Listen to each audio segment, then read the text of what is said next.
field is the Ire field.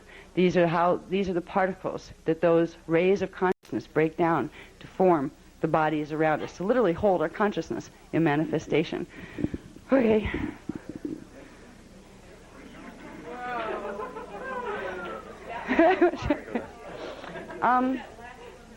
That's not that important, really.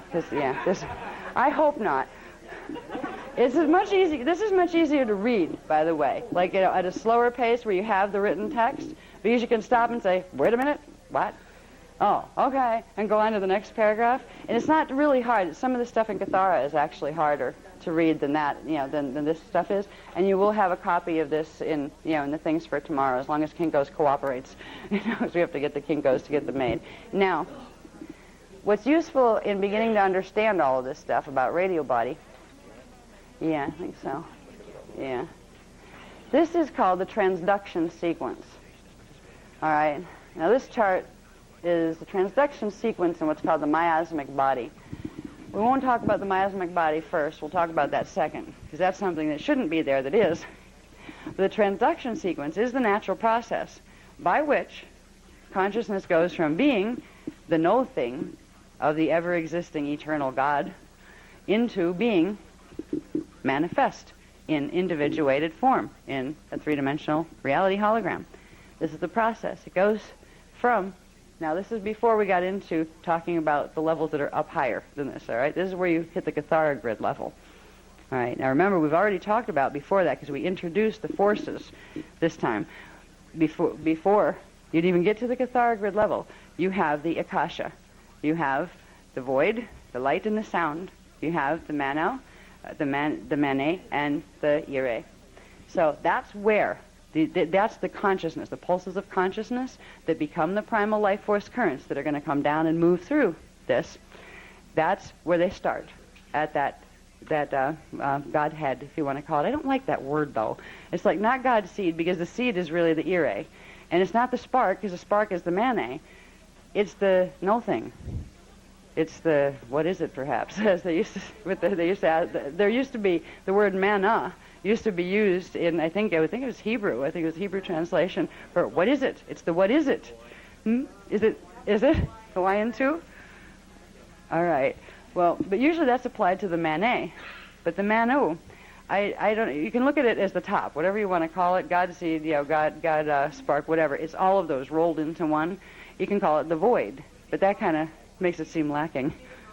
The whole thing together would be the monad, all right? And the monad manifests at different places. Like it's actually the Akasha taken down at a couple of different octaves where it's anchoring to break down the frequencies into becoming the rays.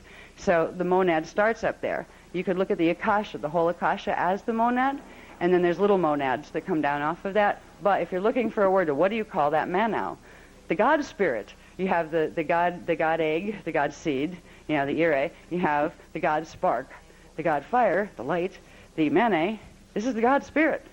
This is the first thing that created the other two. Right? That's the best way I can describe it.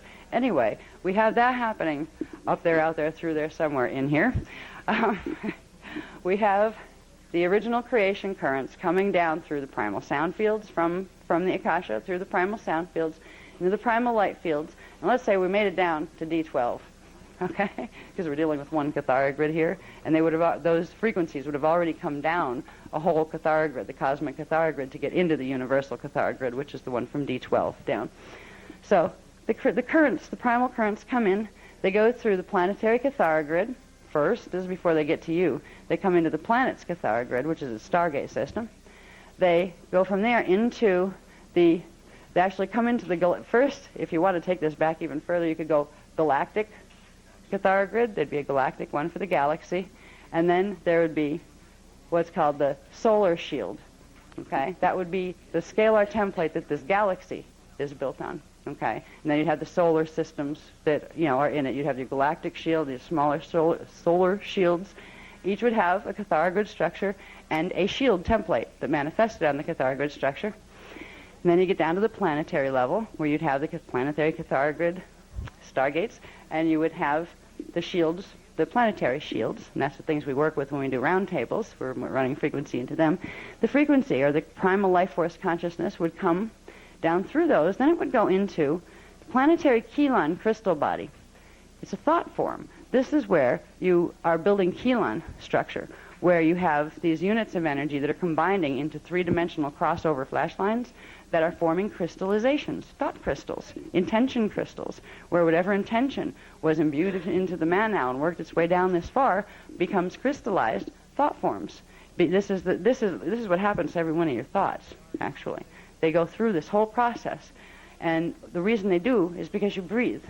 Because every time you breathe, you're moving whatever your intention is, whatever your consciousness is focusing on, you're actually moving it with your breath back into the Manau and back out into projection through the Manet.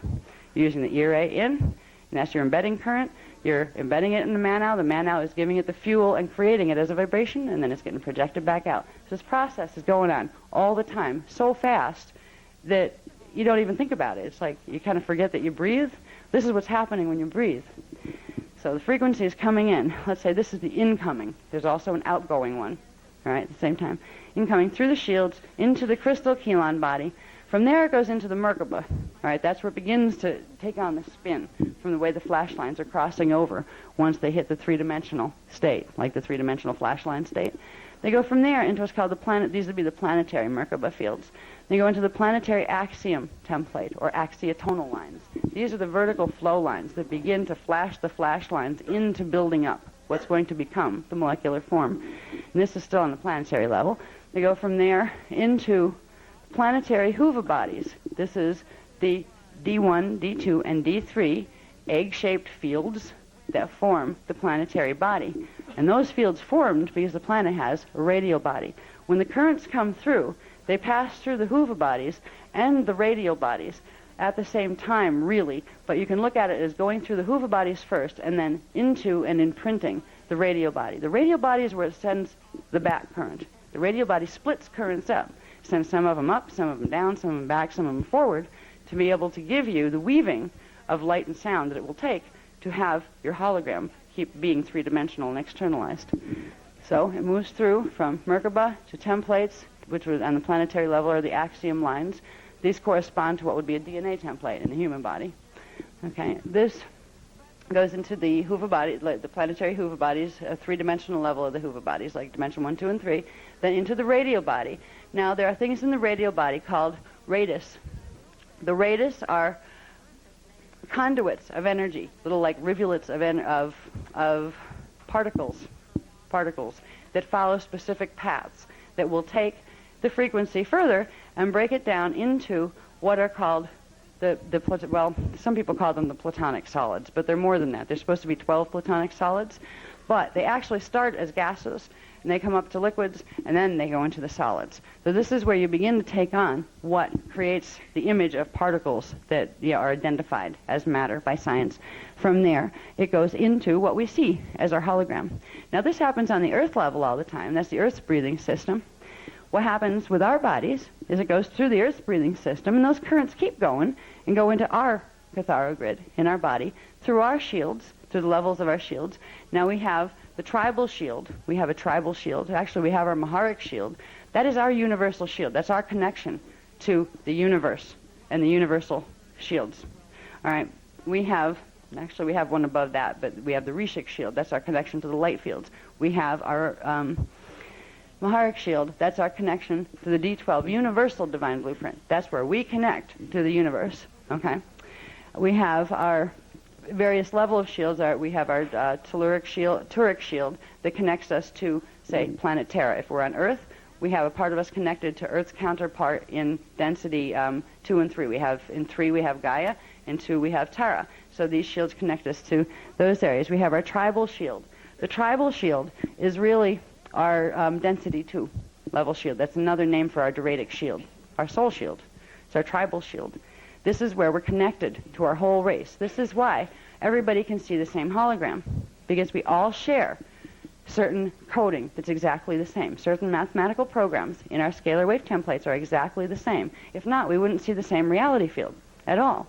All right? This means that our consciousnesses pulse in a very specific way, that all the way down, from the time we enter the divine blueprint at D12, they begin to pulse in the similar type of way that allows us to see the same reality field that we're walking around in. It allows us to have the same pulsation of consciousness so we can see each other in externalization. And this is how we see a shared reality field. We are all manifesting this simultaneously. Our beliefs, our ideas create the reality we see, and we see a common reality because our DNA templates and our shields beneath them are holding the same mathematical programs, and then there'll be little bits of differences in them that give us our individuality. That's where we become somebody different. That's what makes you different from me and us different from cats, and, you know, like cats different from trees, is there our differentiation comes down. But we are all the same consciousness and the same frequency of pale silver liquid light at D12. We all have the same form. That's what's amazing. The forms we have now that we identify so strongly with that's giving us our individuation are just masks. They're just holograms. It's like Halloween down here. You just put on a costume and call it me, right? Except we get stuck in our costumes and we forget who we were before we put the costumes on, and we don't know how to get out of our costumes. And then we get afraid of losing our costumes because we start identifying with the costumes and forget we had a we that existed before the costume. And then we get very scared of losing our costume because we think we're going to be gone, right? When we begin to realize that we are the we, in costume or not. That is always there. The consciousness is always there. And it's really interesting, and it really helps to, like, it can save on your budget hugely. If you just start to realize that at D12, when we finally, like, let's see, we get to be avatars and we get to, like, be D12 integrated, we go up there to live because it'll be nicer and everything. We all look the same. The whole thing about who has nicer cars, who has prettier hair, who has bigger bodies, who has stronger bodies, who cares up there? We all have the same thing up there. It's all equal. We are liquid light there. It is a wonderful form to be in, and it can pour itself into anything it wants to take form. It's like that movie they have with the Terminator guy. I think it was Terminator 2 with the silver cop guy. No matter what they did to this thing, it would, like, reassemble itself and then remold itself. This is kind of what our bodies are like, but they're nice. Instead of that was a bad guy character. So this transduction sequence is the process, the beginning of our understanding of the process, by which those primal forces become primal currents, become primal structure, and move themselves down into manifestation to become primal us. All right? When it goes through the earth, this is how the earth is formed, and before the earth is formed, you have the sun that it rotates around, and the planets that are part of its planetary, solar system shield, galactic shield, universal shield. Then you get into the cosmic shield.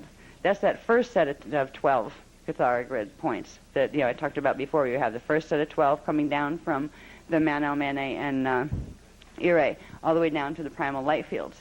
Right, they would be the cosmic level.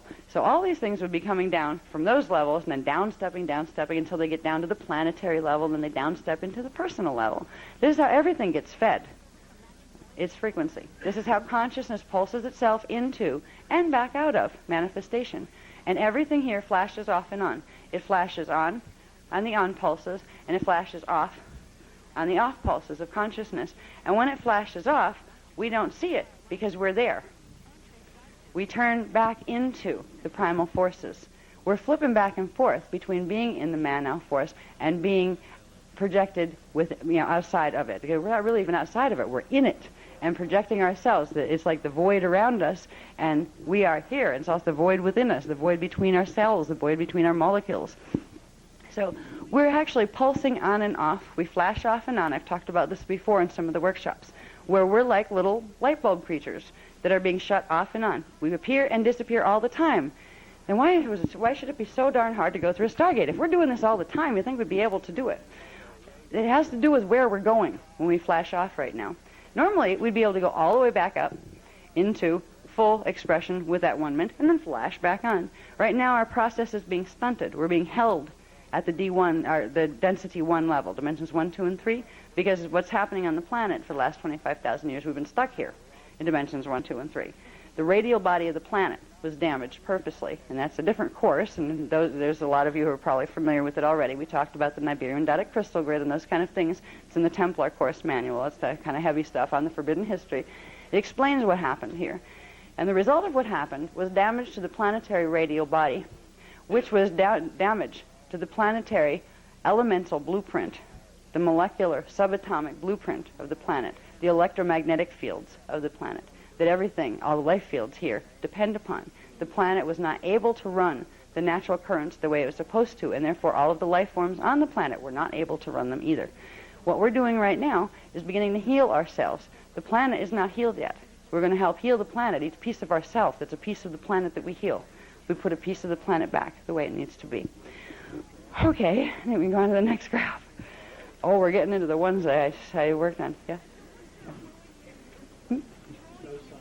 Which, oh, I'll get that. That was a sign. I'll describe that on this one. Okay, it's the same thing. It's the little circle sign, the little no sign, is the sign I used because, for lack of a better option, quickly when I was doing these on the computer, was the sign for a miasm. Now, a miasm is, I believe, an electrical, an antiparticle buildup in the particle field. It's a blockage. It's a grouping of units of energy that don't belong in the scalar shields in a certain area, and they're there, and what they do is create blockage of the natural flow of energy. So miasms are also known as the karmic imprint. This is where you have distortions coming up from your other simultaneous lives right through the DNA template and manifesting in your body now. It's not as if you came in with them, you were born with them because you died in that life and came up with them this time. They're being sent to you, and you're sending ones back to the other parts of you in other time frames. So miasms are simply the distortions. These are the things we're trying to clear and heal. When we have a reversal of a mathematical program in any part of our shields, of our natural template, it creates a blockage of energy where the natural flow from our highest parts of self, from the man and down through our Christos, can't anchor into the body, can't fully get into the body. That's what we've had happen here. This is why we walk around in amnesia down here, because most of our self is shut off. It's still there, it's still around us, it still exists in the different levels of energy that it breaks down into the dimensional currents. The dimensional currents I'll talk about in a minute. It's still there, but to be able to know that part of ourselves requires that our gene code has the ability to run the frequencies of that part of ourselves. Our gene code is directly connected to the planet, and the planet, if the planetary grids, which are the same thing like our grids, planetary shields, if they are distorted or twisted in any way, their planetary shields are a part of our tribal shield. All right, we are connected to the planetary shield, so where the planet is damaged, where it has mathematical reversals, it will show in our shields as well, which means our Cathara grid programs will be off from what they naturally should be, which means everything built on the Cathara grid, which is everything in your body, including your radio body, will end up being distorted. A miasm is the result of that distortion process. It's something that should be electrical, but it's coming through as magnetic. It's something that should be an electron, but it happens to be manifesting as a proton instead. It creates total imbalances in the natural flow of particles and the natural structure of atoms and the natural pulses of consciousness that are supposed to be able to come in easily. Okay, now on this grid, this particular diagram that's very similar to the other one, it simply shows a process. This is a little confusing. All these arrows going here. We had our process of frequency coming in. Now there's a backflow of frequency that we send back out. Okay, every time we inhale frequency, we're backflowing it out of manifestation and then circulating it back in. So this would be like the backflow breath from our inhales when we're inhaling here. This little V point is to show a Vecca code. This here area, this is our personal level. Remember, this was the one that had to do with the planet, and this is the one that was our personal, how we got into manifestation up here. We have radial body, we have the three Huva bodies, we have DNA template, Merkabas, Chelons, shields, Cathara grid, etc., connecting to the planet. Here, the D3 level, D1, D2, D3 are the Huva bodies. So mental body level. That's the part that gives us our 3D aware mind, the conscious mind. The place where the D3 body intersects with the inner layer, or the miage layer, of the radial body is a place called the Iran point. This is a point where the pure consciousness from the higher dimensional frequencies in particle form can come through and literally refuel us here. It is the power point. Your moment of power is always in the present. It's always right here, right there, where your consciousness is stationed here. Now, if you take your consciousness right here, right now, and you hold the image of a Vecca code that happens to have the corrected mathematical program for your radio bodies. You hold it here. You're putting it here in this process, all right? You have an outflow of frequency that was coming, like, you would have your normal, see, your breathing rhythm, you're breathing in and out all the time. You would actually hold it in your mind, breathe it out, and then the next inhale, bring it back in for embedding. You'd bring it back in, it would travel all the way through. Now what it will do, Vecca code here, here's the miasm, okay? That's the distortion that it's going to fix. Every place that this Vecca code goes back in on its way back to the mano, it will reset the natural pattern. It will neutralize by putting the right pattern with it. It'll neutralize the twisted patterns in each level of the body as we go back through. And it will go back through the planetary body and the galactic body and the universal body as well. So as we're using the Vecca codes, we are literally using our breathing ability that we do all the time anyway. We're using it to take the right mathematical programs and bring them all the way back through the whole thing. So we're not only just healing ourselves, we're healing the planet, the galaxy, the universe. We're doing the whole thing.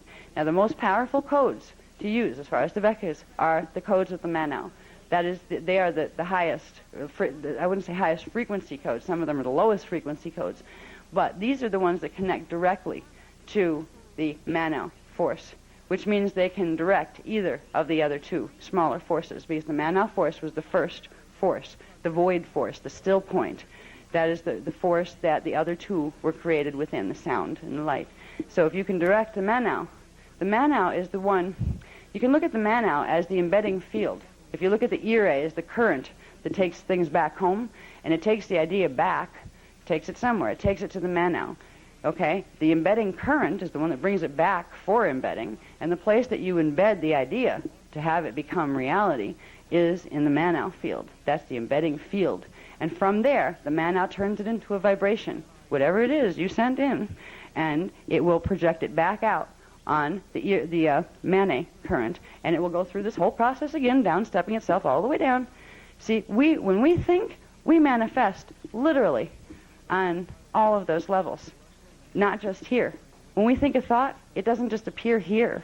It doesn't just influence here. We're creating on this whole level, because every time we breathe, some degree of our life force currents, even when we're blocked like we are right now on the planet, when their currents are blocked, there's some degree of it that's moving back into the Manau force. And once it goes into the Manau, it gets thrown down from the top again into manifestation. So we literally implant our thoughts. This is why thoughts are things. They are very real things, and they're made of units of energy and consciousness, just like our cells are made up of atoms and protons and nucleus and all those kind of things. We'll get a little bit into what those pieces are in, I think, in a minute. Yeah, this diagram was just to show you what a Vecca code does. When you put it in the mental body, exhale and breathe it back in again. It was to show you how it can take those miasms and progressively clear them, neutralize them, take them right out of manifestation by combining them with their opposite pattern. The Vecca codes will combine them with their original pattern, and anything that doesn't fit that pattern will be sent back to the Manau for recycling. And that's the process of clearing miasms in the body template. Clear all miasms. Yes, very good. Yeah, I didn't even touch that yet in this workshop.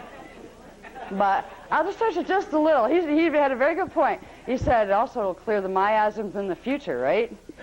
Yes, and the past as well. If we realize the past and future are relative terms, they're actually places in space more than places in time. If we look at the scalar grid, or the 15-dimensional matrix, the things that are higher frequency than us right now, that we are going to move back through as we progressively get out of density, they're what we call our future from here. They're also the same places that we entered when we came down through. So we come down through our past, end up and at every point we think we're in our present. So at every point you have a different past and a different future, but they're all aligned with each other. When you fix something running that current, you are taking it all the way through each level of the dimensional scales once you work with the Vecca codes, because you're opening up those conduits that were blocked before. So you are sending it to all of yourselves in all of the dimensional fields, in all of their time bands, your past selves, your future selves, and your present selves. So it was a very good point. I didn't get into the time cycles in this one. We get into that in the Templar manual. I don't know if you've read that, but that gets into the time cycles and the stargates and all of that kind of thing. Yeah, I figured that would be a little too much to bring into this one for now. Okay. this one first. Now, we'll take it nice and easy. The Akasha force, God source. Half an hour left, so separately. Okay. Yeah, we'll do technique when we get back. Should we do technique before? Oh, I can't leave. I can't not show them this before they go to dinner. I've got to show them this before we go to dinner. We'll do technique in the evening. Yeah, okay. All right. Now, this is just a simple way to conceptualize for yourself the Akasha. You have the ire sound. That didn't come first. What came first was the manau. All right? The still point void, the God spirit. Then within the void there was a vibration, the pre-sound vibration. So the ire was formed. God spoke and the ire was formed. And that is the sound intention. And then from the interaction between the void and the sound, the light emerged between them and within them. All right, so this is the pattern. This is also, this is the closest I could get to an Akasha shape on the computer. I had to use upside-down hearts to do this because my program didn't have anything else. Didn't have any teardrop shapes. So upside-down hearts were the best I could do. Now, this point here would be 0 point. All right, the point where each emerged and where all are connected. This becomes important when we begin to understand the structure of the radio body. Now, here's the graph from am I going to do that one yet? No, I'll do this one first. Yeah, we're building up to the graph that almost killed me. Yeah. All right. I'll show you the top part of half this first. Okay. The 15 rays and 12 domains and 7 higher and lower heavens. Now, this is the structure that's formed out of that little upside-down heart-shaped thing with the 3 flames in it. Okay? It starts with the Akasha, the manau void, Ek. That's the still point that we talked about, the divine source. That is made out of units of partikai that as they come down, step down the dimensional scale, what they start to form. They start as partikai. Manau goes into partikai, goes into rayons, ionons, and neutrons. That's each step down for each density level.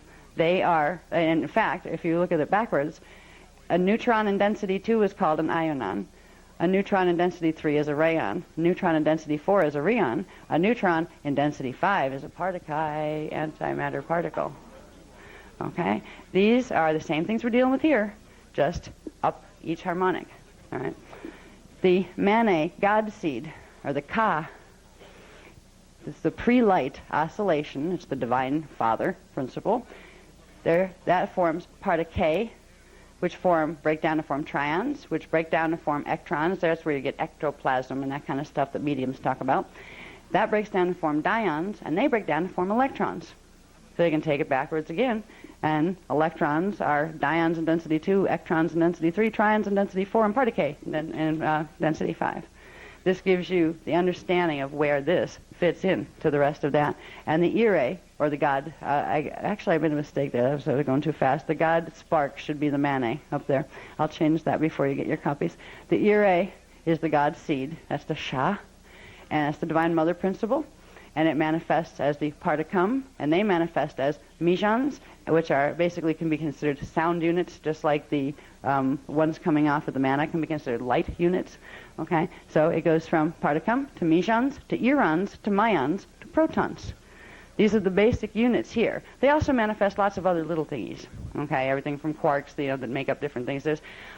Every particle that's been identified here fits into this, and it has its own correspondence with these. Sometimes you'll have combinations of various ones of those particles that form other things. You have muons and mesons and all sorts of other types of subatomic particles here. But the basic building blocks of life and the basic things that you're made of, and cells and atoms are made of, are the protons, the electrons, and the neutrons. They're the carriers of the life force in the life field. And it's the protons, neutrons, and electrons that are not working properly because of the blockages in the planetary grids that are in our Cathara grids, that they are not allowing the primal forces, our at-one-ment, to flow through into our bodies, so we feel separate from God when we're not. And we feel finite, and our bodies die and fall apart. Our hologram falls apart instead of being able to expand because it's not getting fed enough life force frequency. Okay, now, when we come down, okay, these were the first levels of the primal forces, okay, mana, mana, ire. Out of that comes the 12 what are called domains. They're not exactly the same thing as dimensionalized structure. They're not three-dimensional fields yet. These are the primal light and sound fields. Okay, we have 0 point, would be the akasha. It also connects to D13 and then to D1 as the structure comes down. Now, we take it from the akasha down to mana, mana, ire, go into the kundare primal sound particum field. That's the first particum field, or a whole field of particum units. It's made of rheon and meson units. It's a rheon-meson field. It has the acadic level 3, and these numbers are going upward. If you're down here and you want to get to the top, acadic level 3 would be your highest one. That's the acadic level of what we call the energy matrix, that if you've looked at the Kathara book or any of that, that's where that fits, the acadic level. That sound is the re coming down into manifestation. Acadic level 2 is the E sound. Acadic level 1 is the Ra sound. Then we go into the next level of these, still in the primal sound fields, okay, the meson field, which means, if you notice, each one of these has a meson with it. Mesons refer to pre-sound, okay, pre-sound vibration, just like trion will refer to pre-light vibration. And when you get into trion meage field, this is what we're talking about. These units that break down and literally form the bodies, the capsules around our cells and our literally around our nucleus and around the atoms and around the molecules and around our bodies. But we're still way up here in the primal sound fields. Meson's meon field is the next step down, the polaric part of the energy matrix. Polaric 3 is the da sound. Polaric 2 is the ha sound. Polaric 1 is the d sound. Notice, d, ha, da. Okay? Ra, e. It ends up as re. Okay? This is where we're getting the kundare of the primal sound fields. All right. Then the next one coming down toward light. We're not into light yet. We're still in pre-sound vibration. Okay, we have trion meage fields. That means trion refers to what? The mane, right? Meson refers to the ire. So it's telling you which currents of consciousness are being carried in those particular fields. There you have the Q sound, the Hu sound, and the K sound, or the Ka sound. This is where you get kundare of the primal sound fields all together, when you put them all together. Now, the triadic 3, the polaric 3, and the acadic 3 are the ones that come out of the Manu. So when we use kundare, like we've been using, when we work with the primal sound tones, that's what we are using. We are calling on the Manu codes there. We are activating the highest level of the Manu frequencies. And when we use the Veka codes, we are giving them the patterns of the original manifestation, of what the original, for this time matrix, what the original patterns of manifestation were supposed to be, the divine right order that the intention was set on. These symbols that we are using are giving that back, the gift that was given us to allow us to come in here, that then got mathematically messed up, where we've been given back what that looks like, so we can send it back in to reset the pattern in our field. So we use the kundare frequencies there. Now, we haven't hit rays yet. We're still in domains. See, we started at 1, acadic level 3. The last domain will be D13, the blue flame, which is the key sound, and it's that turquoise, pale turquoise blue. It's not just the plain blue, it's turquoise blue. So we come down from the meage, the trion meage fields, into the primal light particule fields. Now these are primarily particule, which means they will have more of the mane consciousness, where the meage fields had more of the ire consciousness content. So you have the 10th domain would be D15, violet flame. That's the she sound. It's made out of mesons and trions. You have the D14 gold flame, Ra, which is made out of trions and trions. That's a primary trion field.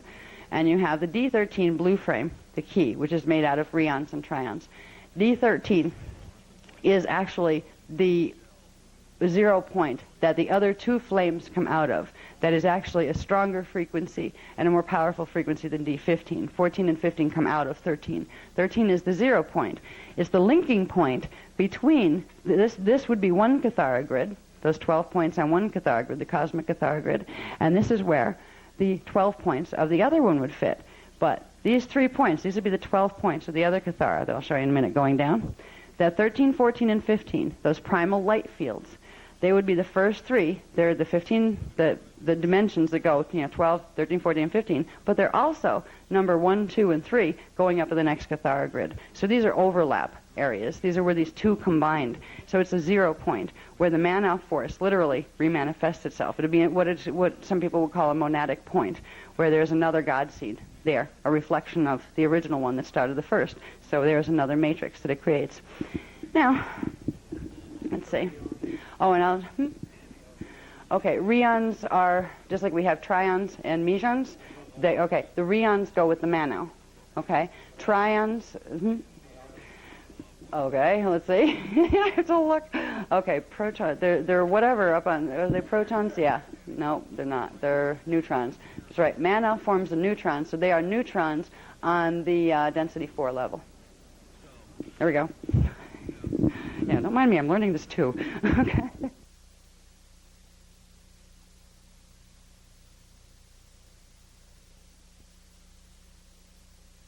Particle spin. So this is where you get cosmos and parallel cosmos.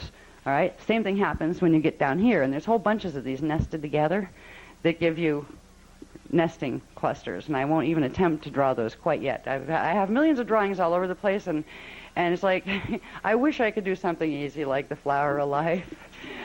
There's a lot more to it than that. There's like lots of those within lots of those, but they're actually based on 15, not on 7. Because really what's happening here is you get 7 up here, you also get 7 down here.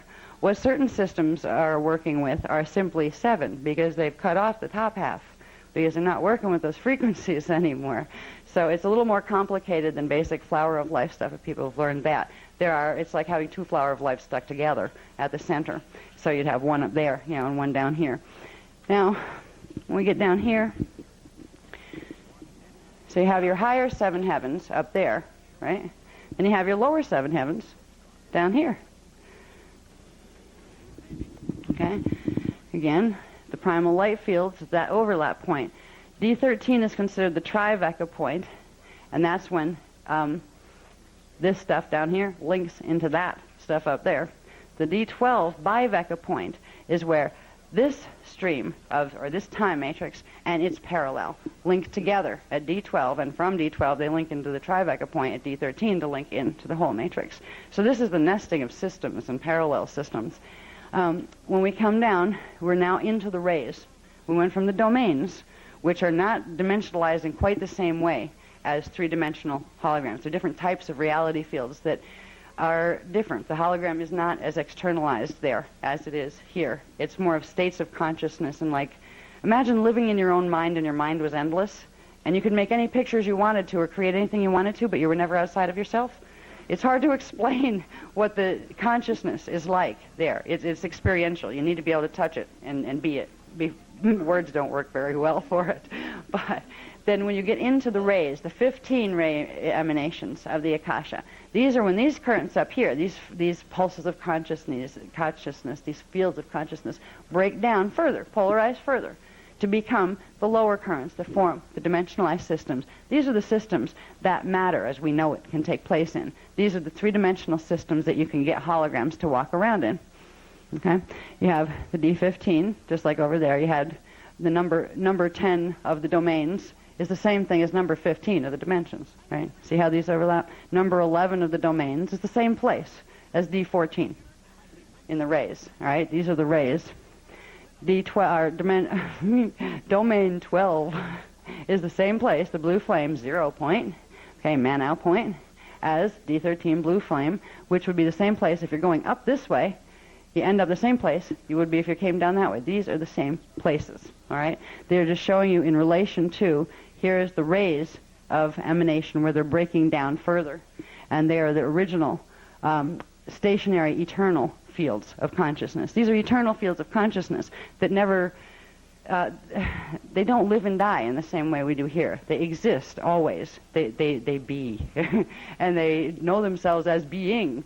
And it's a whole different game once you get into the higher 7 heavens. But while you're in the lower seven heavens, that's where you have linear time and space projection and the holograms that go with it. So from there, from primal light fields coming down, these are the rays. Now, these rays, we had these already. We talked about what their names. We had the Ki Rashe primal light fields, D13, 14, and 15. That's those. Now, when we get into density 4, here's where it starts to get fun. We start to find out what these currents are that are running through our bodies, and we start to be able to place where certain words are that we've heard here and there in different mystical schools, and nobody really knows quite what anybody's running because they don't know what the words mean anymore. They might have meant something in the ancient past, but the text that gave you what the translation was have been gone for a long time. So when we start coming downwards, still moving down, we're at density 4, D12. Now we know that's our Maharic shield, right? That's the place where our scalar grid connects directly into the universal scalar grid. D12, the sound, the frequency is called the Ma'a. The consciousness is called the Ma'a. It is made of rheon units. Now remember, rheons go with Mano force. Okay, so where you see rheons, or rayons, or ionons, or neutrons, they are manifestations of the Mano force. And the other two have their own manifestations. So, we'll talk about it as we go. So this is a Mano field. D12 is the Mano field. Its sound tone is Ma'a. D11 is called the Hara. That's a trion field. It's made of trion units. Now trions they come out of the Manet. All right, so that's the Manet field. And D10 is the Ta'a. That's a Miaj field, or Mijan field. That comes out of the Ire. So again, you have the combination here of those three currents. You put them together, you get Maharata, the Maharata, the D12 Christos frequency that we use all the time. We talk about the Maharic this and the Maharic that and the Maharic everything else. This is where that's coming from. There's a couple in here that are a riot. When you start to see when people are pulling things out and like they only use half of one and combine it with something else when it's not supposed to be combined that way, and some of the names you come up with. Very interesting. I'll show you that one in a minute. Okay. Now, we come down into density 3. This would be our Turic shields in our own DNA template. The next level coming down would be the Turic shield in our body, and it would be this is the universal level, this is the galactic level. This is where we plug into the galaxies, all right, where we plug into the galactic template here. D9, the current is called the Yana. It's composed of, the next step down of a rheon is a rayon. So the D9 Yana is the next embodiment of the Manu force. The D8 Maya is composed of units called ectrons. An ectron is the next step down from a trion. So when you're in density 4, you have a trion. In density 3, that same thing becomes an ectron. It's a smaller quantity of thrust of the same consciousness. All right. D7 is called the Mira. It's composed of Iran units, which are broken down Mijan units. All right, so that takes you into density 3. Now, go into density 2. The D6 current is called the Treya. It's an ionon current. Okay, ionons are broken down rayons, which are broken down rheons. All right, see how that works? It's breaking the frequencies down into smaller pieces, the pulses of consciousness down into smaller pieces. All right, so we have the D6 Treya, the D5 Mana, not Manet, but Mana, but it's of the Manet. And these units used to be ectrons up here and used to be trions up here. Trions become ectrons, become dions in D5. So D5 current is a dion current, and it is the Mana force. D6 current is a Treya current. It is made of ionons. These are telling you exactly what the primary units or particle manifestations are of each of these currents and the sound tones that go with them. Now, take it down one more. Oh, we didn't do D4 yet. D4. Here's a familiar word that I haven't heard any good definition for in ages. Prana. The prana is made of Mayan units. The Mayan units used to be Iran units, used to be Miaj units. So the prana is a manifestation of the Ire. Now you can look at this on a Catharo grid, and you would see the middle one would be the mana. And I don't have this done yet. I just didn't have time to do the graph last night. It would have taken too long because I had to hook 2 Catharo grids together, like piece by piece with the word processing program. It's not fun to draw those. But you would have the Manet currents running down the middle. you would have over on, when you're looking at it on your left, and it's actually in the right side of your body, you would have the Manow currents, and the Ire currents would be on the other side. So in your own bodies, on your left side, you have your divine feminine running the Ire currents, and on your right side, you have the Manow currents, and in the middle, you have the Manet currents. And they use a Cathara grid structure to interact with each other, and each level of your body is composed, like if you're dealing with your fifth, let's say you're dealing with chakra 8. This is what it's made out of. This is why science can't see it yet, because they don't know how to detect these other interdimensional particles, because they exist at a shift of angular rotation of particle spin. And down here, between here and here, between one dimension, one set of dimensions, one harmonic universe and the next, there's a 45-degree shift of angular rotation of particle spin. So basically, they're looking at particles that are spinning here with microscopes made out of particles that are spinning here, and they are not seeing the things that are spinning in the same place, in the same space, but at a different angle of rotation axis. That's what's going on here, and it's kind of really funny because it's all right under our noses. It's more than under our noses. It's embedded in our bodies. You know, it's right with us. But it seems like it's very far away. Now, from these 15 ray emanations, we get another set, a smaller set, of what were the 7 heavens. We get the 7 lower heavens. We get 3 here. 1, 2, 3, the 3 huva bodies, right? And they're parallels. We go with them because this is a splitting thing that happens at D12, and then the 7th is D12, just like the 7th up there is D13.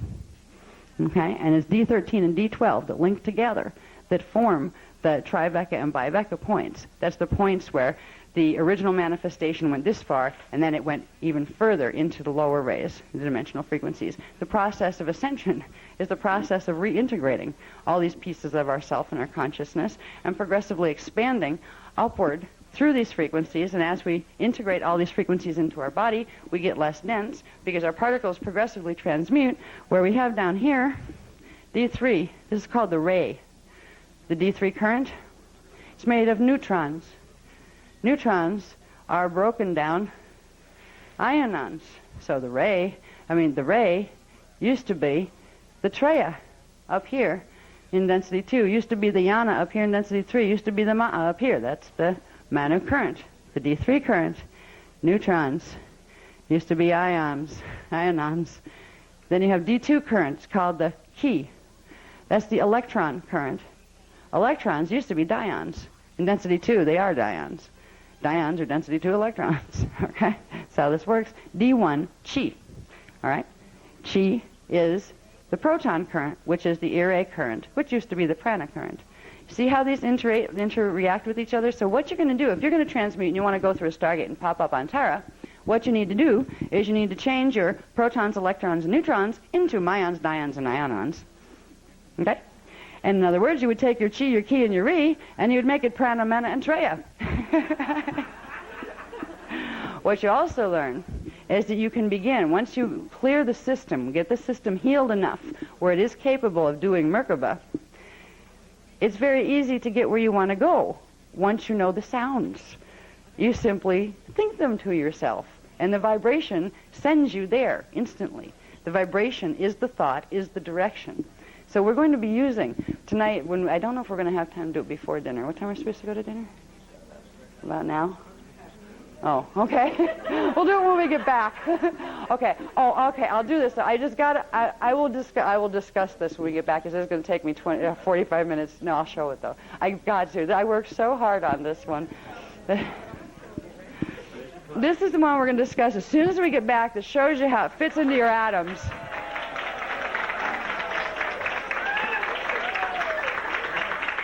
That was tough. Thank you. This is an atom, and this shows you exactly where what fields are, where they're supposed to be, what current they're made out of, and this nasty little line of sparks down here are where they're blocked, either half blocked or whole blocked. You see the amount of current that is blocked out of what are our atoms going to look like once we get them back to what they're supposed to be. I mean, it's bad enough that we have, like, if you look at the DNA, we've had courses where we've taught about the DNA, and we've taught that right now we're supposed to have 12 full chromosomes per 12 strands. Human beings are supposed to have 144 chromosomes. We're floating around somewhere between 44 and 46, I think. And they're trying to get us to, isn't that the range? I don't even remember. All I know is it doesn't matter what they're counting, because right now there are cherries that have more chromosomes than humans do. And science couldn't figure out quite why this is. Because you would think that the bigger and more complex a life form was, you would think it would have more chromosomes. But right now, science kind of like, interesting, because you have cherries and like some types of blades of grass that, yeah, tree frogs and things, that some of them having many more chromosomes than human beings do. So it was like, not a general rule of thumb here. How does this work? Right now, because our chromosomes are broken down and suppressed out of our natural DNA template that would naturally have, I skipped over the part about fire letters. Okay, we'll talk about fire letters a bit when we get back this evening. Because this is where, when we talk about fire letters, we're talking about the chelons that form in each, remember, part of chi, part of k, part of cum, form chelons that form specific groups of part of chi grids that make the flash lines for each dimension. Well, our templates, when we talk about the scalar wave templates of our DNA or of a planetary shield, these are made of very specific mathematical groupings of chelons that are called chelon codes, or fire letters. The DNA is made out of fire letters, just like the planetary shields are made out of fire letters. Fire letters are the units, or the mathematical programs of frequency in the template that once it is fired or turned on, allows the corresponding portions of the mana or the ire or the mane to run through the body. When you fire the fire letters in the DNA, you turn on chromosomes. We have a bunch of fire letters turned off in the DNA, so we have a bunch of chromosomes. They're not just turned off. They've been mutilated, where literally what science can look at now as the gene code is looking at what used to be, there's something called vector codes. Vector codes are little tiny things that are inside fire letters, that are inside DNA templates. But if you take a vector code, there are supposed to be 12 primary vector codes for one chromosome. And for one chromosome, now there would be 12 of those blueprints for 12 chromosomes in one DNA strand, and that's one double helix DNA strand. Okay? What we're looking at now, what science is seeing right now, is of those 12 vector codes that are supposed to be repeated 12 times to form those 12 chromosomes, there are the numbers 12, 11, 10, and 9 are completely shut off, which means the frequencies from D12, 11, 10, and 9 have not been able to run into the body or into the chromosomes. Then the 8 remaining ones were cut in half, literally half blocked and half turned off, which left 8 half chromosomes, or the equivalent, or like 8 half vector codes, or which is the equivalent of 4. It can run 4 partial dimensions of frequency. What this has done is literally take what's supposed to be a gene chain and cut it apart. So the genes are smaller than what they're supposed to be. There's more space or junk DNA in between gene sequences because there's all these areas that are turned off. It has created chromosomes that if you look at them as little egg-shaped things, and there's supposed to be 12 of them lined up together. This is another graph that I'm working on that I haven't had time to get finished yet. But you cut the top of them all off, and then you cut half of each little pieces of them off, so you only have 4 little dots left, operational in each. That's what they're calling our chromosome content. They're saying that for strand 1, 2, 3, and part of 4. That's where they're getting our chromosome count. They're counting literally ripped apart chromosomes and thinking that that's the whole picture because they have nothing else to compare it to. They don't know what else is supposed to be there because anything on the planet right now is carrying this mutation, including something that might have died 2 million years ago that originally had the right stuff. Because as soon as you take those frequencies out of the planetary grids by blocking the grids, it makes the elements that carry those frequencies disappear, like radioactive decay type stuff. They literally go out of manifestation. So you could die with a 12-strand DNA template and be totally preserved in ice with your 12-strand DNA template and found as the Iceman someplace on a mountain in our contemporary times. Your DNA would still reflect the mutation of a base 4 genetic mutation that we are carrying right now, even if you didn't have it when you died, because those materials can no longer manifest themselves on the planet. So what we're doing when we're healing, what we're doing when I'll get into explaining more of this when we get back, and then we'll get into playing with the sounds once we know what they are and what they do. What's exciting is being able to take a look into your atoms and see that when you're using the sounds, exactly what you're going to be doing. So you know what you're doing when you use the sounds. But what we're doing, this is all. These atoms, they're connected to the DNA template. These mutations are the reflection of the mutations of the chromosomes that are a reflection of the mutations of the vector codes that are a reflection of the mutations of fire letters that the DNA is composed of. And all of these things are frequencies running in the bodies, and every one of these things connect directly to the Merkaba field and the Merkaba vehicle. All right, the Merkaba vehicle is that thing that sends the life force currents down, that spirals them in to where they form the bubble that we're walking around in. The currents are blocked out in the planetary grids because the planetary Merkaba has those frequencies shut off in it. It shuts off our frequencies. Our planetary Merkaba has been spinning in reverse since 25,500 BC. Only half in reverse. The time period right now is going to be a determining factor where it goes fully in reverse or it gets pulled back around the way it needs to be, which would be a good thing. That would be the Christos realignment mission. So these are all connected, all these parts of anatomy and the radial body, that tissue capsule that's around each three-dimensional level of you, that's actually the little atomic one for your next big body up. But the ones we're going to work with are the ones inside.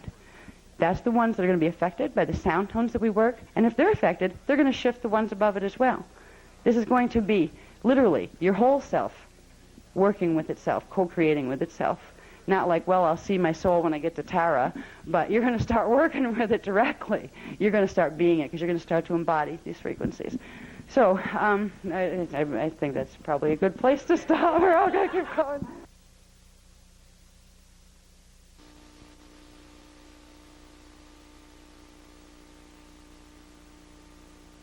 Mutations that we've been doing as part of the round table work. This is what we're activating first with the tribal shield sound tones, and that begins activating part of the Turic shield, which is the part of you that connects to the galactic shield, and your Maharic shield is the one that we're all using when we use the D12 frequency and activate the the Maharic seal and the Maharic shield. You're activating this one. So now you know what density we're dealing with, what shield we're dealing with, and here is how the currents break down for each one of them.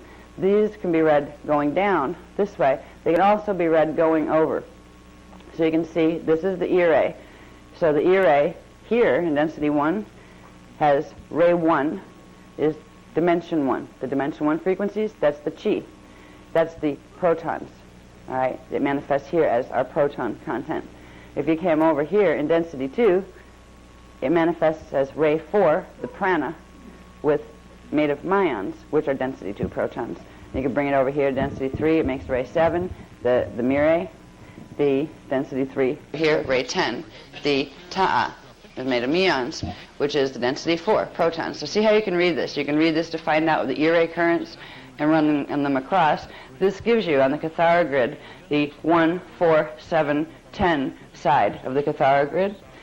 This one will give you the middle pillar in the Cathara grid. You have the Manet manifests as ray 2 in density 1. That's the key. That's the electrons, where the electrons are manifesting from. If you bring that over to density 2, it goes from ray 2 to making ray 5, and that's the mana, and that's made of dions, density 2 electrons. Over here you have ray 8, the maya. They're ectrons, and this has to do with the formation of what's called ectoplasm. There's a strange substance that people, mediums particularly, have seen when they do a type of channeling where there's full integration of something from the higher dimensions coming into the medium's body, which we don't recommend at all. But there's a trace at times left behind. It looks like little filaments, little kind of, it's hard to describe, almost like little fiberglass filaments that aren't quite manifest matter, but they're kind of like hairy-looking little filaments called ectoplasm. That's stuff that's made out of the ectrons here. So they're dealing with the ray 8 maya, and some of it would be the mana. So this is what ectoplasm is really composed of. And if you brought it down, what you're dealing with are electrons, really, but in the higher dimensions. Okay. Now, you'd read this, you bring that over, so you have your 2, 5, 8, and 11. 11 in density 4 is the hara. That's the name of that particular ray. And it's made of trions. It's the density 4 electrons. And then here is the mana one. Now, this is the one we're going to be using most often. Because this is the original Manau ray that actually directs the other two. It's the strongest one. So we will be using, when we're using the Vecca codes. The Vecca codes are specifically the Manau codes that controls these and therefore controls the rest of the things that came out of these. All right, so this is the Manau line that would be the ray. It's ray 3, dimension 3. It's called the ray, R-E-I. All right, this is where you get Reiki. These are the two frequencies that the Reiki healer people are working with right here. All right, and I'll show you in a minute what they do as far as this goes, as far as this atom goes. This is the anatomy of an atom, like science here has never seen. Okay, so the Manu codes go from ray 3, D3, the ray current, which is a neutron current, to ray 6, which is the Treya, and they're ions, that's density 2 neutrons, to the ray 9, Yana, rayons, density 3 neutrons, to ray 12, the Ma'a, which is made of rheons, density 4 neutrons. All right, you go up here too, there's a lot more information that was brought through about the 7 heavens, the higher and lower heavens, and we'll be getting more on that. There's more graphs that I would like to, wish I'd had time to do for you to break that down, but there's at least a little summary of those things here that will help you. It also gives you, from the 7 lower heavens here, it tells you about the D12 Bivecca point. The density 4 Maharata, universal Christos, liquid light, pre-matter, divine blueprint, is the 7th lower heaven that holds the D12 Bivecca point. It's the Manu connection point between the 3 lower heavens, or harmonic universes, of one time matrix and those of its parallel time matrix, and the point where both connect to the primal Kiriche light fields of the cosmic Cathara grid in the 7 higher heavens via the D13 Manu connection point, which would be the Trivecca point. So when we're using the Vecca codes, the Bi and Trivecca, what we're doing is we're activating these 2 portions of the Manau frequency, the portion that goes with D12 and the portion that goes with D13. Right? This activates things, if you think of our 15-dimensional anatomy, it's activating things up in the higher levels, like that are connecting our D12 and D13 aspects of being. But what it's doing in our atoms, it's connecting things out here. The Bivecca and Trivecca points would be out here. If the nucleus of your atom is here, and then there's different rings of fields and forces and protons and electrons and things that come out of that. And eventually you get to the point where you have space between atoms, right? Where what's between, there's something between one atom or another, or they'd all just be one blob. All right. This area here, these areas that are colored, are the Manau areas here. This area, you have your D3, your D6, and this goes into the D8, 11, 9, 12. That's actually, the 8 is here, and the 8 line itself isn't part of the void, but that's the crossover point. These would be the void spaces, the fields that are happening between your atoms. So these points here, when we're working with activating chakras and things in your outer fields, like way up in your auric fields around your bodies, but it's also working with activating these things. You have D13 here, you have D12 here. This is where you have the Bivecca and Trivecca points, and here you have the Manau force directly coming in. This connects directly into the original Manau force, the original void or point space, which is the one that can't be compromised as far as its content. If you have D6 frequency, let's say, D6 frequency here, this would be a manifestation of the Manau force. That would be the Treya force, for instance. Now, that can be twisted. It can be twisted and used for negative purposes. That in the Phantom Matrix, they have a Treya frequency, and they are using it for purposes that are not part of the Christos. But once you get up to the original Manau, the original point, the original Akasha, the Manau cannot be corrupted. And that original non-corrupted space of the Manau, the Ire and the Mane, in your bodies, any of the portions of your bodies that are carrying any corruptions in the Manau force or any of the others will progressively begin to heal and go back to their original pattern, their original intention. So when we're working with these codes, we're working with the highest and the lowest ones. We're working with the highest codes, the high Vecca codes, which are the last one we were given was the Akasha code. And we have the Bivecca and the Trivecca and the Q Vecca, the Tau Vecca, and the Ra Vecca. These were the first 5 of the codes that we were given to work with. And what they do is they activate the real high stuff, the stuff that would be the space between the atoms in your bodies, where there's supposed to be the natural light fields that plug you into the original mana forces. So when we're working with those codes, we're working with these. They're also working with the higher chakras that correspond like to the like D13, 14, and 15. If we're working with those frequencies, we're working with the chakras as well. The 13th chakra is down in Earth core. The 14th chakra is up above our heads. And the 15th is literally on the opposite side of the planet, but way out into outer space. As if you drew a direct line through yourself and kept going through the planet and way out into outer space on the other side, that's where you'd find your 15th chakra. It's way out there. It really literally connects you to the universal template, to the primary light fields. So when all of these things are connected, when we work with Vecca codes, when we work with any of the sound tones, we are affecting our Merkaba fields, those spinning, spiraling currents of energy around our bodies, which are also around every one of our cells in our bodies. Every one of our atoms has its own little mini Merkaba. Every one of our DNA strands, every one of our chromosomes is built on mini Merkabas, little tiny spiraling frequencies of electromagnetic energy. They're supposed to have a certain spin rate, and they're supposed to go in a certain direction to bring these currents in to form the form constant, that little ball in the middle that gives you a place where manifestation can take place. All right. Now, the mutations that have taken place on this planet that have kept us literally imprisoned within our own cells for, once you come in here, you come in fetal integration. And in fetal integration is the process by which the soul, or you as an identity that doesn't have a body on you yet, comes into manifestation here, into the physical, into density 1 physicality. That's done, it is not done at conception. It cannot be done at conception. I've talked about this before.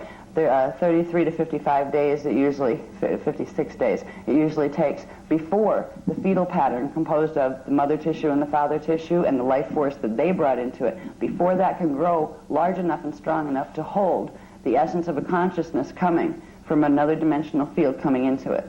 If fetal integration was attempted before the 33rd day, it would literally blow that pattern of energy apart. It would kill the fetus. It would result in a natural miscarriage. So when we do fetal integration, it's not done at conception. We may have like a contract for that body. Yeah, when it's ready, I'll come into that one. But it is not somebody different at the time of conception. The potentiality for individuation and for individual life is created at conception. But whether that will become an individual life does not actually take place until soul integration takes place, or fetal integration. Fetal integration is the process by which the part of every being that is connected to the divine blueprint, your avatar level of self, sends down an anchoring rod of frequency, a little spark of D12 frequency, and it anchors into the fetal body in the first of the first 8 cells that were formed in the fetal body.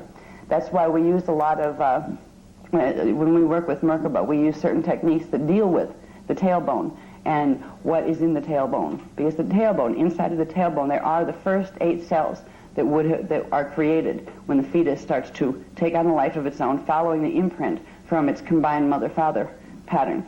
When we go into the first of the first 8 cells, we're going into that original cave of creation in the body that you came into when you were anchoring as a consciousness into the physicality of the body. Now, when we do fetal integration here, because of the distortions of the planetary Merkaba, we immediately pick up those distortions in consciousness. And it's like lights out. As soon as you come in, you go back to sleep. You don't know who you are anymore, because half of you is like stuck. You have your D4 astral body that can't communicate with your D3, your D2, and your 1 body anymore. So you don't remember who you are. You don't remember what you came to do. All you know is you wake up and you notice fuzzy light and dark movements around, and you hear sounds that you don't remember what the languages are yet, and you do the whole baby thing, coming into the space as a baby. But what's interesting is because of that original spark of a little bit of D12 frequency, the first of the first 8 cells, there's a state that comes in with you, even if you can't process the middle frequencies that would give you a full conscious understanding of who you are and what you're here to do. There is a spark of cognition that comes in of your Christos self, and that spark gives you, as an infant, this very interesting state of consciousness. The at-one-ment is there. Most infants, at least infants that are born through a human or an indigo imprint, It's a little bit different for Leviathan races, which are the races, the hybrid races that are born without a Christos spark, because they're not incarnating from a Christos matrix. They're coming from someplace that has reverse coding that doesn't have the D12 Christos frequency. But for people, most people are coming in on the indigo and the human imprint. When they get into body, they're able to bring in the cognition of a piece of the oneness, because they're able to carry the Manau a bit in that first of the first 8 cells. The Manau, the first of the first 8 cells is the meeting place in the body, the first meeting place for the Manau, the Mene, and the Ire. They come together there. And this is why we work with, when we're doing certain types of Merkaba activations, we'll work with that cell, because that is where we can begin to open up right into the body, and if we open it up into the body at D1, it begins to come through. Where's D1? And this is hard because they're not all in order here, if you'll notice. All right, it'll bring it in to here, into the proton fields. The real window of Manau, if you want to call it, is here in the center of neutrons. Okay? The D3 neutrons. Now neutrons, what our scientists see and call neutrons, are actually part of the D3, the third dimensional particle field. They're the ray, okay, the REI sound frequencies. They manifest as neutrons, and what they're supposed to have at their core is this little Manau window that actually can open and close. We're supposed to be able to open and close it at will, just by intention. When the body needs to have some more energy, this would naturally open and let all of these other currents, more of them, come in. It would be another pulse of consciousness that would come in. The pulse of consciousness that keeps our bodies going is supposed to come back and forth through the little window in the center of our neurons. And then there's a communication that takes place between there, where that information gets sent in the form of frequency all the way down through the different levels of the atomic structure, each one of which carries one of the primal currents. You literally have the 12 currents are supposed to be running here, and then you'd have the current, and when you get into this space, you're actually in the place of the spaces between the cells. This is what's happening, that you're activating this stuff when you start to feel that really odd sensation that I talked about yesterday, about feeling like the wind was blowing in between the spaces between my cells. I had an experience where I actually could feel. And it's a very weird feeling at first. It's like you feel two-dimensional. You feel like you're made of air. You start to begin to feel the reality of the statement that your body is a thought form. You begin to realize, wow, it really is, isn't it? It's not as dense as we usually feel that it is. When we begin to activate the Manau and the higher life forces within our bodies and start bringing these distortions back into alignment, this starts to align and activate, which means these currents begin to move in through the bodies. They begin to speak to the center of the neurons. What's supposed to happen in transmutation if we decide we want to go through a Stargate? All of these things are supposed to be able to activate. As long as they can all activate, you can bring your whole atom through. The parts of your atom that are blocked, and right now these are the parts that are blocked, which I'll talk about in a minute. These are the parts that wouldn't make it through a Stargate right now. All right? Naturally, when these things aren't here, and all these currents are flashing on and off in their natural order the way they're supposed to, you would go through a Stargate. The Stargate would have the similar type structure in its own structure, and you would intend to go through it. You would be able to turn every part of you into superluminal particles, which means the particles that are down here, you turn them into these. These you turn into these. These you turn into these. These you turn into these. This is what you're doing. You're literally upscaling the vibration or the frequency, the upscaling oscillation of the units that your physicality is composed of. Right now, because these currents cannot circulate and they cannot come in, this can't activate the window that's supposed to allow the Manau force to come through so you can turn yourself into light and then turn yourself back into matter again. This has been taken away from us. The ability has been taken away from us because of what has been done to the neutron window. That little black mark there is frequencies fully blocked by D9 through the frequencies that are fully blocked, all right? Now these are blocked through the grid distortions that we've talked about in the Templar course. That whole Templar manual gets into why they're blocked and how that's happening. But what it results in is these little black marks are the frequencies that are fully blocked, like completely turned off. Let's say if they have corresponding DNA to them, different chemicals that would naturally manifest, right? If they were turned on the way they're supposed to be. They're turned off by having frequency, scalar wave blockages because of certain sound frequencies that are being run through the planet. They're being blocked. The ones that are being fully blocked are the D9 through D12 and higher currents. So that takes you out here to these. You have, let's see, where'd the D9 go? That one's supposed to be there. Yeah, wait a minute. Yeah, we have this one. D9 is blocked. D8, 7, 8, 9, no, 8, 9, 10. Okay, 9. No, I'm trying to think. I want to see why I have this here. Why do I have this one down here? Yeah, all right, 9, 10, 11, and 12 are blocked.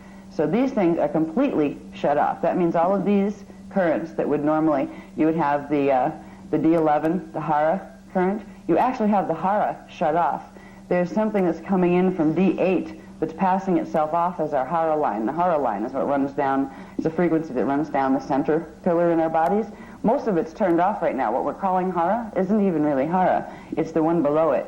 It's actually the Maya line, the frequency that's running down, and it shouldn't be. There are reversals that are taking place because of this, where wherever these things are, there's partial reversals, which means you would have part D10 and say part D7 instead of D10 and D7 where it belongs. They've scrambled the pieces of the frequencies, which means they've scrambled the amount of electrons and protons and neutrons that we're supposed to have in our atomic structure. So the cells don't know how to talk to themselves anymore. This is why the body dies so early. It has a very short lifespan, because all the natural currents keep getting blocked up and they create more blockages from the original. It's like once the blockages come and the currents try to come in and their natural pulses of consciousness, the body cells can't hold it. The neuron windows can't open, and the frequency builds up around the area where it's supposed to go in and around where the blockages are in the template, in your scalar wave template, and it begins to crush your natural scalar wave template, which means it begins to shatter the vibrational frequencies that they're normally carrying. And that creates holes in your template, which creates more blockages where the energy can't flow. So literally, the body consumes itself because it can't process its own natural life force frequencies. When we work with the Vecca codes, what we're doing is using the codes that correspond to the levels of the Manau, which are the blue shaded areas. We're going to use those codes to progressively reset the natural patterns of the Manau. And because all of the other rays come out of the Manau rays, once the Manau rays are restored, it will progressively flip over the natural order, the natural mathematical sequencing in the other parts of the cells. And this doesn't just happen in your cells. Your chakras are going through the same things. Every one of your chakras is supposed to have these sub-frequencies running through them. And all of these frequencies are blocked. The 9 through 12 is blocked. And this is because what I was talking about earlier, when I was talking about DNA, if we have a DNA strand, that DNA strand has something called fire letters in it. It's supposed to have 12 fire letters. Now, fire letters are groups of chelons, which are groups of Partakai units, which are groups of flash line sequences. Okay?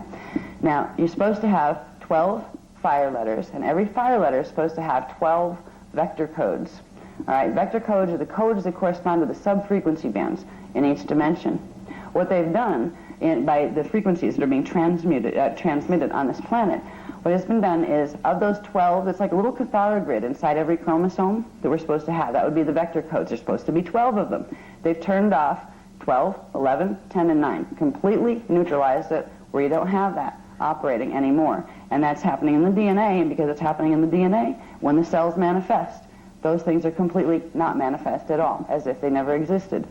What they also did was, of the 8 remaining vector codes in each chromosome, in each fire letter, they turned off half of those, of the 8 remaining, leaving 8 half vector codes, which left 8 half chromosome pieces in the gene code, and they reversed the active half. So right now, what our bodies are doing is running on a reverse matrix. The elements on this planet right now are running on a reverse matrix, and some elements hold that better than others. Elements such as crystal, like quartz crystal, and crystal-based substances are very, very powerful. They hold whatever frequencies. They are frequency holders and transmitters. And if you happen to have a planet with its Merkaba reversed, they will hold that program. But right now, we're very compatible with reverse matrix programs on this planet because our bodies are running on them too. That's why we feel a resonance with the crystals, and the crystals feel a resonance with us. We're all in the same boat. You have crystal, you have gold, silver, and platinum are the elements that hold the strongest they're able to hold the strongest amount and concentration of the natural currents that come from the Mane, the Ire, and the Manao. This is why they're precious substances. They have unique qualities. They have the ability to hold large amounts and transmit large amounts of these primal currents. If their molecular content on their atomic level is carrying reversals, they have a very strong ability to hold reversals into whatever they touch. So you think of all the gold veins and silver veins and platinum veins and crystal veins running through the planet. These could either be used to make or break this place. If they are running on a reverse matrix, they can make sure that this planet literally goes into a fall, which would be having its shields reversed completely and ending up in the phantom matrix black hole system. All right, same thing's happening in our bodies. Now, there are ways we can heal ourselves. There are ways we can heal crystals and metals and those kind of things so we can help each other to get back on the right track, where we're getting our life force back and our original blueprint back. There's going to be techniques we're given tomorrow where we begin to play with the three forces, the Manao, the Ire, and the Mane. And we begin to learn to work with crystals, first within our bodies, because technically, helans, Partakai units that form helans, which are three-dimensional scalar wave groupings, are crystals, the crystallizations of frequency, thought crystals, if you want to look at them that way. So we're going to learn how to communicate and begin to heal using those primal organic forces to heal the crystalline structure within our own bodies, and we will be able to therefore also begin to heal the crystal structures of Earth. So if you have favorite crystals and those kind of things, right now there are programs being run through the planetary grids to amplify their reversals, to make sure they help your crystals in your body to stay reversed. Well, once you know the game and understand what's going on, and you know the natural mathematical templates that are supposed to be held by the radio bodies of elements here, which are the Manao codes, you can begin to heal it in yourself and also begin to heal the crystals that you like and the crystals in the whole planetary grid and the metals. So we're going to have tomorrow morning after the ordinations that are at 7, somewhere around 7:30, however long it takes us to do the ordinations, from about 7:30 till 8:30, we're going to do till about 8, we're going to do a salutation, and then we're going to go into learning to work with the new techniques that they're going to give me for tomorrow. Now tonight, before we leave, we're going to do the one I was talking about as far as using the sound tones to begin, the Surya tones, to begin activating the natural Veka codes, the Manao Veka codes, that will begin freeing this up. What's going to be interesting is I've been told that these things, particularly when you're working with the high Vekas, if you've been working at all with the high Vekas that have been out, like piece by piece, we've been getting the high Veka codes out for a little while. If you've been working with them, they're already active in your system. Once you've been doing that and you start to use the Manao codes, a little hint was given to me that you can actually start to feel and experience results rather quickly. It's not like one of those, well, in 10 years, maybe I'll be able to feel the wind blow between my cells, you know what I mean? So I'm not quite sure what that means yet, because we haven't begun working with the Manao codes either. We're doing this with you. It's not as if we did this 10 years ago and now we're just coming back to let you know about it. We're walking through the process with you. So this diagram, I hope, and you will have like a copy of this and whatever we manage to get together on paper in a functional format for you for tomorrow to take home, which I'm determined to have a chart pack for you. I really am. This will be one of the charts in the chart pack. This one will help you to understand if you want to remember anything about what you learned in Dance for Life, right? There, Dance for Life. The first thing you want to learn is, okay, I'm supposed to use these codes. Okay, I got the code, because you'll have the code, the picture of the code, what I do with the code, you'll have that. What is it doing? This is where this graph comes in. Oh, okay, now this was this frequency. You'll be able to remind yourself what exactly you're doing when you're using the codes. You'll also start to find other connections start to come to you, like, ooh, I bet you could do that, couldn't you? Yeah, you could combine that and that, and it sounds like that. And I bet, yeah, I could use that for something. You'll start to get inspiration from the Manao within you, where it starts to guide you into different ways, personally, that you could use it maybe for healing, or maybe for shifting a situation in your life that you're not pleased with, and it seems like one of those round, circle, like CD player type dramas that no matter what you do, you seem to be on the CD player and you're going to keep going round and round and round. There's some arguments that happen like that with people, and they've literally been having them for like 25 billion years or so. And you put them together and they come into each other's hologram, and they still do the same thing over and over and over and over again. That's because the miasmic core, the distorted core that started that separation between them, where they were not, their frequencies weren't blending so they couldn't understand each other, it was never healed. It's still there, and no matter where you put them in space-time, when they come back together, they will come back together in conflict to try to resolve it, and they will go around and around with it. Most of us are living this over and over. There are races on the planet right now that we're each living out, part of a race drama. This is what we're seeing right now between the Muslim people and the Christian people. We're seeing it between the Muslim people and the Jewish people. The Muslim people, this is their time for clearing miasms, because they're getting into it all over the place. People are picking on them, they're picking on other people. This is ancient stuff from before Atlantis that's coming through now. So we're watching the victim-victimizer drama come up, and everybody feels victimized by it, regardless of whether they're the ones starting it or finishing it. Everybody feels they're being picked on by the other side. I mean, Mr. Bush is standing out there saying the axis of evil, oh, here we go.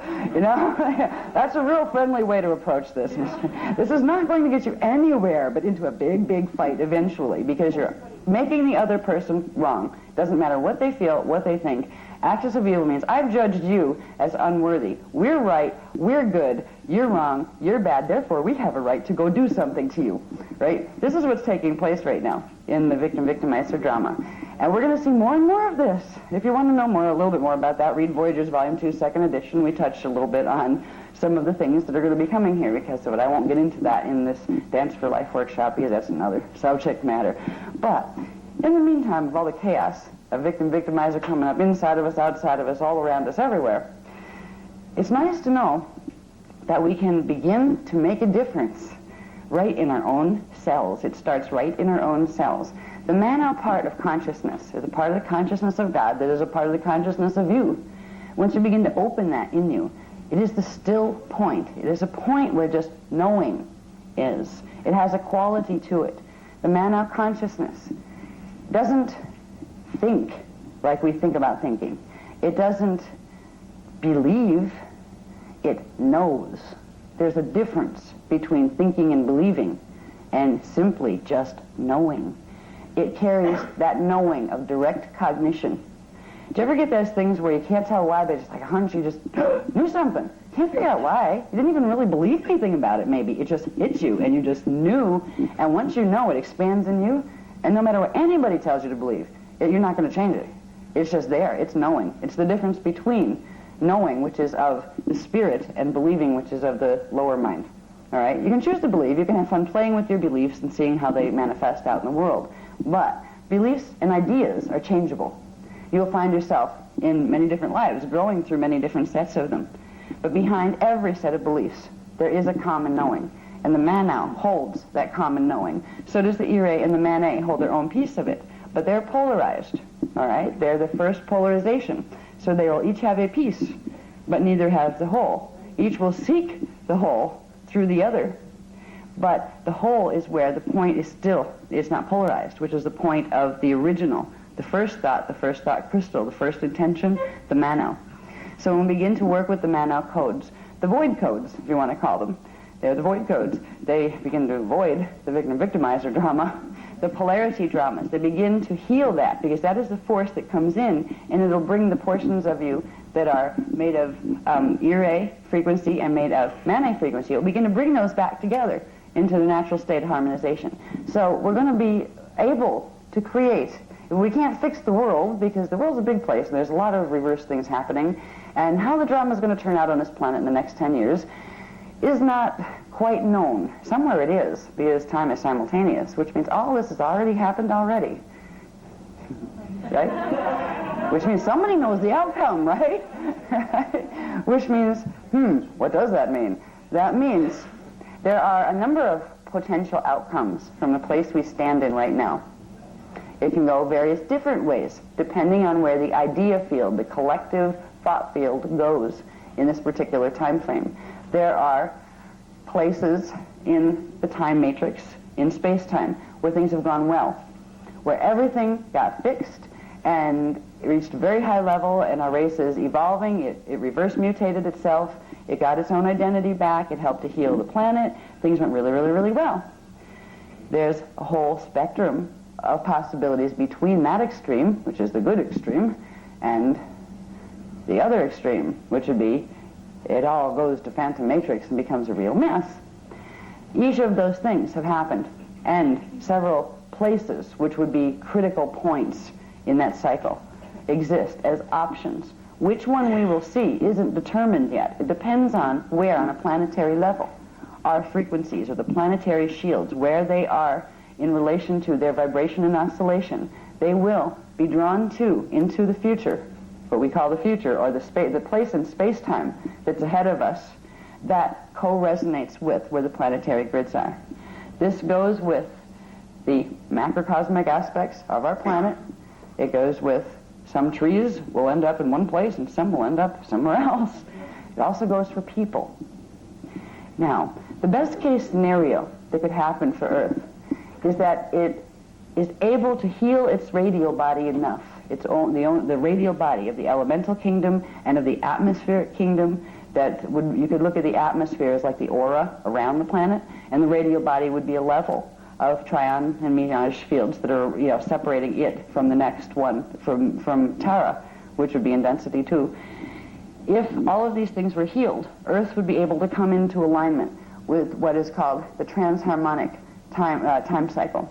The transharmonic time cycle is a time cycle that comes in frequency. It exists between the Earth time cycle and its parallel. Okay? There's a third one in the middle, the interfaces, and that's where we get the inner Earth, inner Terra, inner Gaia. That one has double the frequency of what is here. It's about double the frequency. This is what we were talking about when I was talking about the Akasha Merkaba, a specialized form of Merkaba, that if you're going to be in that transharmonic cycle, you need more than just 3 planes on the top and 3 planes on the bottom. They're sets of frequencies. You need 6. You need 12 sets of frequencies to be able to sustain in the inner fields. Some of us will be able to do this. Some of the planet, if ideally the whole planet, would be able to generate its own Akasha Merkaba. And in that case, it would literally shift into full alignment with a different time cycle, which would be the inner time cycles. This is a path of evolution that would be a leap. All right? The planet's not going to do that this time, because there's not enough time in this stellar activation cycle for it to reverse mutate its radial body that much. There's so much damage here that it can get part of itself through and in alignment. And the part of Earth that can go under this type of Merkaba and can hold these frequencies will be stabilized and balanced by literally linking with the inner Earth templates that are stabilized.